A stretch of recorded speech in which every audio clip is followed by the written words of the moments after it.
জাতীয় বিশ্ববিদ্যালয়ে 2023-24 শিক্ষাবর্ষের দ্বিতীয় মেধা তালিকার রেজাল্ট প্রকাশ করা হয়েছে। এখন তোমরা কিভাবে এই রেজাল্ট চেক করবে আজকে তা দেখিয়ে দেব। তো চলুন ভিডিওটি শুরু করা যাক। রেজাল্ট দেখার জন্য জাতীয় বিশ্ববিদ্যালয়ের ওয়েবসাইটে আসতে হবে। এরপর অ্যাডমিশনে ক্লিক করতে হবে। এখানে এসে ডিগ্রি পাস সিলেক্ট করতে হবে। এরপর degree pass applicant login click করতে হবে। ক্লিক করার পর হয়তো একটু সময় নেবে। এখানে অ্যাপ্লিকেশনের রোল নাম্বার, পিন নাম্বার দিতে হবে। এখন অনেকে হয়তো রোল নাম্বার, পিন নাম্বার ভুলে গেছো, তারা এখানে forgot your admission role or pin এখানে ক্লিক করে রোল নাম্বার আর পিন পুনরুদ্ধার করতে পারবে।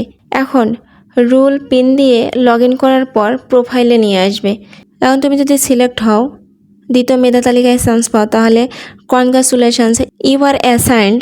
কোর্সের নাম থাকবে, সাবজেক্টের নাম থাকবে, যেমন বিবিএ, বিবিএস এরকম থাকবে।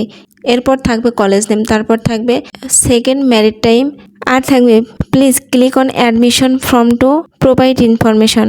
তুমি যদি চান্স পাও তাহলে তোমার এমন দেখাবে, আর এখন তুমি যদি চান্স না পাও তাহলে তোমার এরকম দেখাবে, you are not in the merit list. এই হচ্ছে রেজাল্ট দেখার পদ্ধতি। তোমরা যারা রেজাল্ট দেখতে চাচ্ছ এখনই নিজে দেখতে পারবে। তো ভিডিওটি ভালো লাগলে লাইক, কমেন্ট, শেয়ার করতে ভুলবেন না।